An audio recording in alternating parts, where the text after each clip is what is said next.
حقيقي بعد الفيديو ده مش هنشتري السندوتشات دي تاني من بره.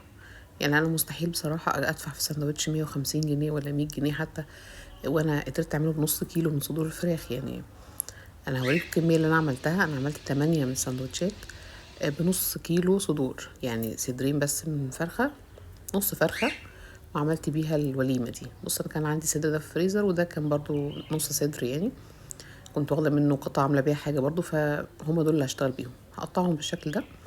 اول حاجه بنشيل الجزء اللي ورا اللي بيكون الطري ده لوحده الاول. بعد كده الصدر اهو هقطعه كده على 3، يعني مش اسمك شويه من البانيه.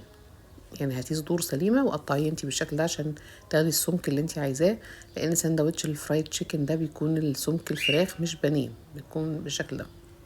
بعد ما تقطعي كله حطيه تحت كيس كده او في جوه كيس يعني التلاجة، ودقيه. هندقه شويه اما بالشاكوش الخشب عندنا او اي حاجه، بحيث ان انا افتت بس الانسجه بتاعه الفراخ، واخليه كمان كبيره، اكبر القطعه اكتر. دي التتبيله اللي انا هعمل فيها، اللي هحط فيها الفراخ. حطيت كوبايه من الميه، ومعلقه ونص من الملح، معلقه صغيره ونص من الملح، ومعلقه صغيره من الشطه، ومعلقتين صغيرين برضو من البابريكا، ومعلقه صغيره من الثوم البودر. بس كده، هي دي التتبيله دي خطيره، وتاخدي طعم منها ولا كلمه. معلقتين بابريكا هيدوا لون للفراخ كده تحفه. وما تخافيش من الشطه لانها مش هتخليه حراق خالص، بالعكس هي بتدي طعم وتيست حلو جدا. هحط كل الفراخ كده في الميه بالتتبيله دي، وهسيبها تقريبا ساعتين 3. ممكن تسيبيها بالليل براحتك، يعني جهزيها وسيبيها فيها. قبل ما اشتغل فيها هشيلها من التتبيله واحطها في مصفى، لاني عايزاها تتصفى من الميه، ويكون قطعه الفراخ مش شاربه ميه كتير. احطها في مصفى كده واضغط عليها تنزل كل الميه اللي فيها، واسيبها بتاع نص ساعه كده على ما اجهز بقيه حاجتي. خليها تشيل كل الميه فيها، الخطوه دي مهمه جدا. اهو بالشكل ده. بعد ما صفيت كل الميه اللي فيها هبدا بقى احط الكفر اللي انا هستخدمه. الدقيق انا حطيت من الكيس كده، يعني تقريبا نقول كوبايتين دقيق او كوبايه ونص دقيق. ابدأي بيهم، ولو احتجتي حطي.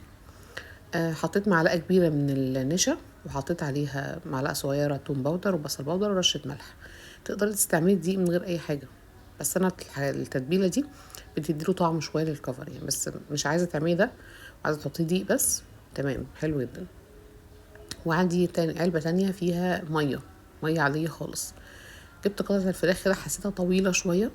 هقسمها بالشكل ده، عفوا، هقسمها بالشكل ده نصين عشان تكون القطعه مدوره كده وتاخد شكل ساندوتش يعني. انتي بتنزليها في الدقيق، تديها يعني في الدقيق بس كده في الاول ثانيه كده، وبعد كده تنزليها في الميه. يعني اول خطوه في الدقيق ما بتاخدش ثواني، بس كده بتغلفيها بدقيق خفيف، وتنزلي في الميه ثواني بالظبط وتطلعيها. الخطوه بقى اللي احنا بنعملها دي هي دي المهمه. انتي بتحطيها في الدقيق وتضغطي وتنفضي حوالي 10 مرات.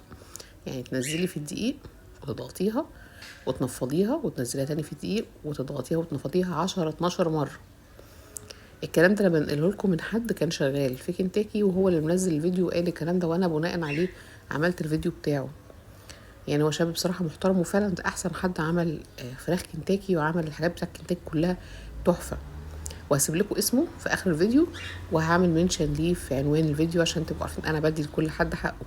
هو فعلا احسن حد عمل الفراخ الكنتاكي، وانا اتبعتها وراه. عاملها تحفة وبتطلع فعلا. والله ان انا عملت مرة تحدي مع ابني، وعملت كنتاكي على طريقة محمد الديب ده في البيت، وابني جاب طلب وجبة كنتاكي. عايزة اقول لكم ان هي طلعت احلى.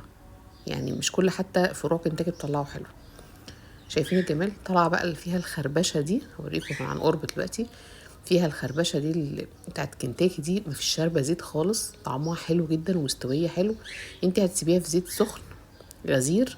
انا طبعا حطيت حله زيت صغيره عشان ما احطش زيت كتير، عشان يكون غزير. وحطيت 2 ب2. علي النار، خلي الزيت يسخن، وبعدين خليه متوسط النار، وسيبيها بقى يعني بتاع